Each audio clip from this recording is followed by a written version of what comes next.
Pada malam hari ini saya akan mengangkat mengenai kronologis kasus Hogi yang terjadi di daerah Sleman. Nah, saya ingin menjelaskan bagaimana kronologis kasus Hogi tersebut yang menyebabkan dua orang meninggal. Saya akan menyampaikan kronologis bagaimana kasus Hogi mengejar jambret menggunakan mobil yang menjambret istrinya. Kronologisnya pada saat itu 26 April 2026 Arista hendak mengantar snack pesanan ke salah satu hotel di Jalan Jogja Solo. Arista ini adalah istri daripada korban jambret. Dalam perjalanan itu, Arista mengendarai sepeda motor bertemu dengan suaminya yang membawa mobil.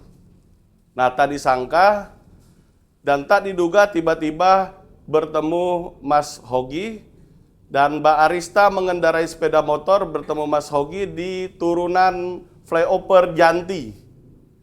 Mas Hogi naik mobil, sama-sama mengantar pesanan snack di salah satu hotel di daerah Sleman. Saat itu melihat dua orang berboncengan mendekati istrinya. Nah, kemudian dua orang itu mengambil tas yang ada di dalam dagangan Arista dengan menggunakan pisau kecil serbaguna atau disebut cutter.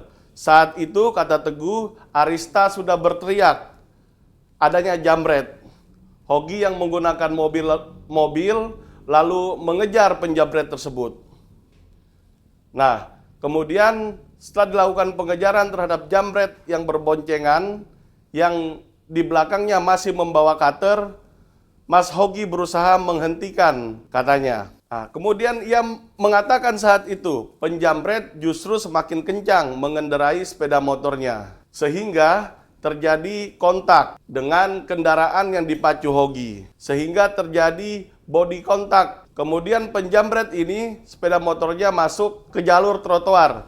Yang kemudian menabrak tembok, setelah itu terpental ke aspal. Kemudian dua-duanya tidak sadarkan diri dan pemboncengan masih memegang cutter.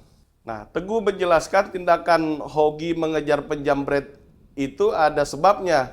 Ia mengatakan Hogi ingin menyelamatkan tas istrinya yang diambil oleh penjambret. Nah, di sini Mas Hogi melakukan pengejaran terhadap jambret. Ada sebab musababnya, ada kausanya.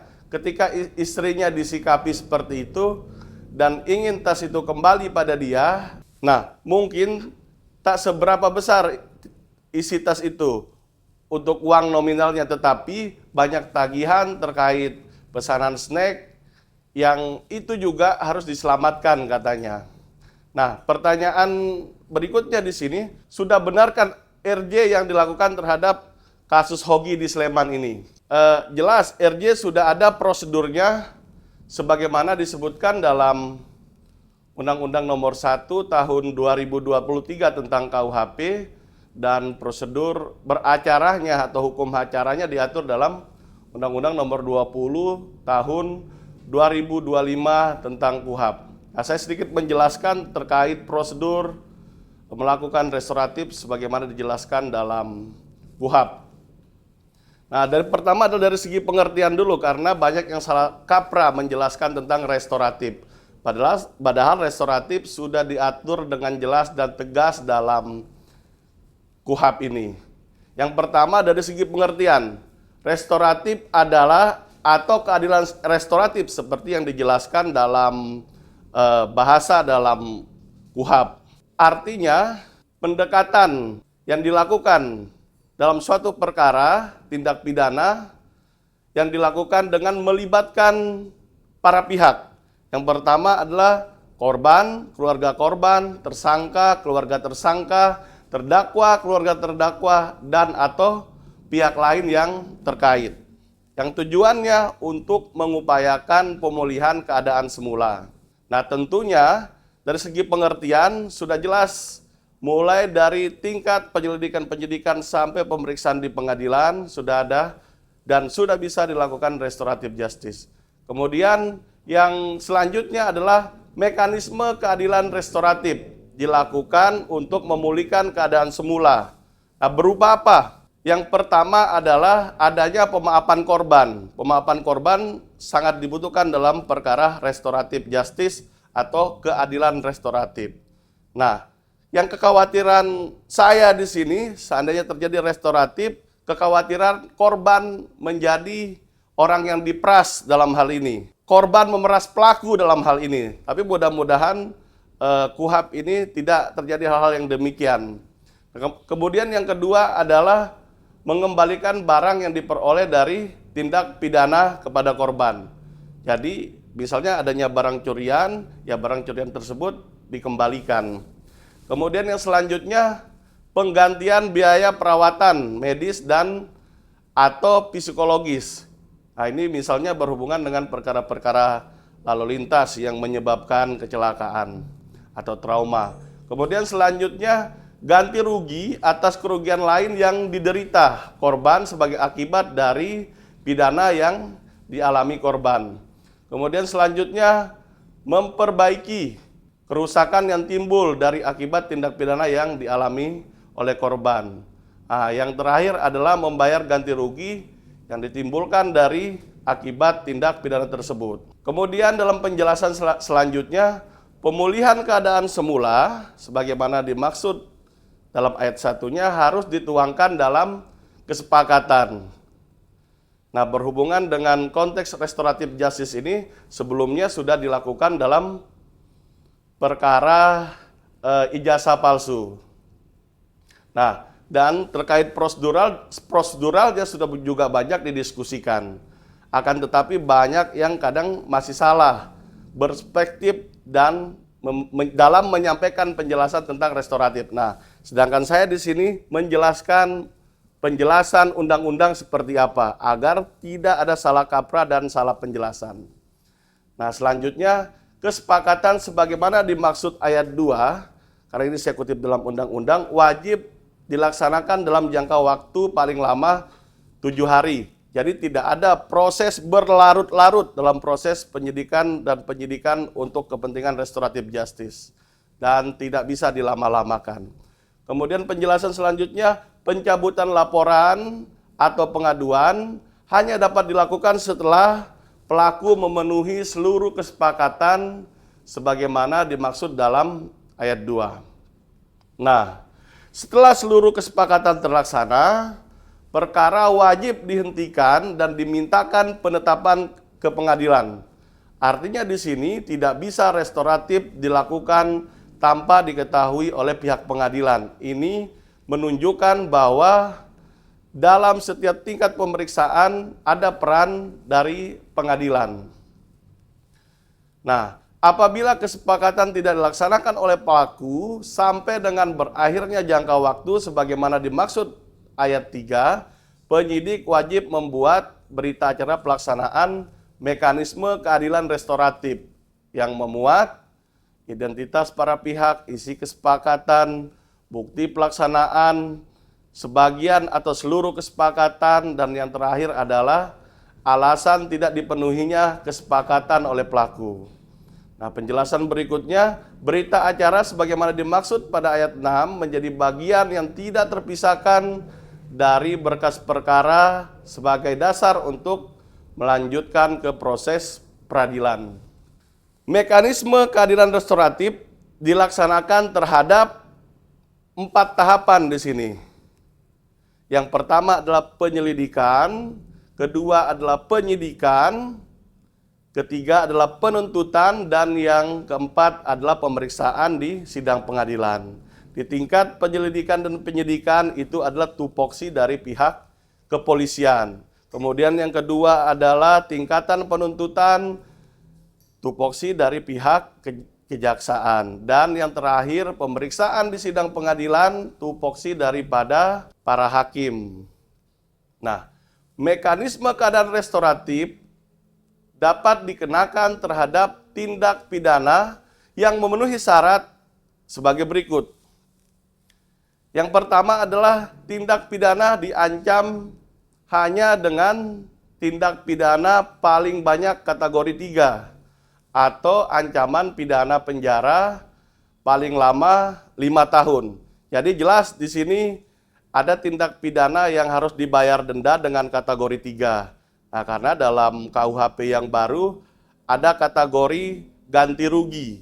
Jadi tidak melulu konteks mempidanakan seseorang dan memenjarakan seseorang, tapi bisa dilakukan ganti rugi. Karena dalam konteks pidana kita yang baru mengenal juga dengan pidana penindakan, bukan hanya pemenjaraan. Nah, selain itu ancaman pidananya tidak lebih dari 5 tahun. Ini jadi catatannya. Artinya semua tindak pidana yang tidak lebih dari 5 tahun bisa di-RJ-kan. Nah, tentu ada kecuali di situ. Kecualinya nanti akan saya jelaskan di bawah. Pengecualiannya salah satu perkara tindak pidana teroris, korupsi, pelecehan seksual. Nah, itu tidak bisa di-RJ-kan. Nanti saya jelaskan lebih jauh terkait itu. Kemudian syarat selanjutnya, tindak pidana yang dilakukan adalah pertama kali dilakukan. Nah, artinya bukan pengulangan tindak pidana. Nah, di sini harus dilihat kalau sudah residivis, ya persyaratan untuk RJ sudah tidak bisa dilakukan. Nah, kemudian bukan merupakan pengulangan tindak pidana kecuali terhadap tindak pidana yang putusan pidananya berupa denda atau tindak pidana yang dilakukan karena kealpahan. Artinya bahasa hukumnya adalah kealpahan atau dilakukan misalkan karena ada kelalaian dari pelaku tindak pidana ini. Nah, dalam hal belum terdapat tindak pidana, sebagaimana dimaksud ayat 1, berdasarkan laporan korban dilakukan mekanisme keadilan restoratif pada tahap penyelidikan berupa kesepakatan perdamaian antara pelaku dan korban. Mekanisme keadilan restoratif dilakukan melalui yang pertama adalah permohonan yang diajukan oleh pelaku tindak pidana, tersangka, terdakwa, atau keluarganya, dan atau korban tindak pidana atau keluarganya, atau penawaran dari penyidik, penyelidik, penuntut umum, atau hakim kepada korban pelaku tindak pidana, tersangka, atau terdakwa. Nah, kemudian mekanisme keadilan restoratif sebagaimana pada ayat 1 dilakukan tanpa ada tekanan, paksaan, intimidasi, tipu daya, ancaman, kekerasan dalam bentuk penyiksaan, dan tindakan yang merendahkan kemanusiaan terhadap tersangka, terdakwa, korban, dan keluarganya. Artinya ini menjadi menarik karena dalam praktek tentunya nanti berhubungan dengan ganti rugi yang nilainya menyebabkan orang berat untuk membayar, tapi harus dilakukan. Tapi ketika terjadi pemerasan, maka tidak dibenarkan dalam undang-undang ini, dalam hal ini KUHP. Nah, kemudian mekanisme keadilan restoratif dikecualikan untuk, nah ini baru saya jelaskan pengecualiannya. Yang pertama, tindak pidana terhadap keamanan negara, tindak pidana terhadap negara sahabat, kepala negara, serta wakilnya, tindak pidana ketertiban umum, tindak pidana kesusilaan, tindak pidana terorisme, korupsi, kekerasan seksual, tindak pidana yang diancam dengan pidana penjara 5 tahun atau lebih. Nah, jadi itu adalah pengecualian yang menjadi sebab restoratif justice tidak bisa dilakukan. Dan ada beberapa yang lain sebagai syaratnya tindak pidana terhadap nyawa seseorang, tindak pidana dengan yang diancam dengan pidana minimum khusus, tindak pidana tertentu yang sangat membahayakan dan merugikan masyarakat, atau tindak pidana narkotika kecuali yang berstatus sebagai pengguna atau penyalahguna. Nah, kemudian dalam konteks perkara ini yang telah dilakukan RJ, yang mestinya harus dianalisis lebih mendalam, pantaskah di-RJ-kan, adanya kesengajaan atau tidak. Itu sangat penting untuk menilai apakah pantas untuk dilakukan RJ. Nah, di sini yang saya tanyakan, adakah unsur kesengajaan dalam perkara hoki? Karena dalam konteks yang dilakukan hoki ini, ketika dilakukan tindakan menabrakkan kendaraannya terhadap motor pelaku yang mengakibatkan meninggal dunia, tentunya apabila itu dilakukan dalam rangka menyelamatkan harta benda dan tidak ada unsur kesengajaan, maka bisa dipakai alasan pemaaf ataupun alasan pembenar. Dalam arti, dalam hal ini lebih tepatnya alasan pemaaf. Nah, alasan pemaaf dan alasan pembenar adalah dua jenis alasan penghapus pidana dalam hukum pidana. Alasan pembenar, objektif, menghapus sifat melawan hukumnya perbuatan.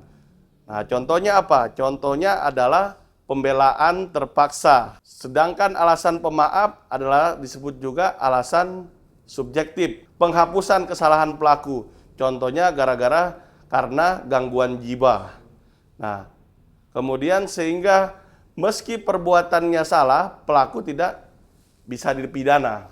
Nah, kemudian dalam perkara ini kami menyimpulkan bahwa Hogi melakukan pembelaan terpaksa yang melampaui batas. Pembelaan yang sangat melampaui batas karena kegonjangan jiwa yang diatur dalam pasal 49 ayat 2 KUHP bisa dikategorikan sebagai alasan pemaaf dikarenakan dia mempertahankan harta benda dari istrinya. Akan tetapi harus benar-benar diperhatikan dalam videonya apakah ada unsur kesengajaan atau tidak. Mungkin lebih lanjutnya ahli bisa menyampaikan. Akan tetapi alasan pemaaf paling tepat dalam menjawab perkara Hogi yang membela istrinya dalam konteks ini. Terima kasih.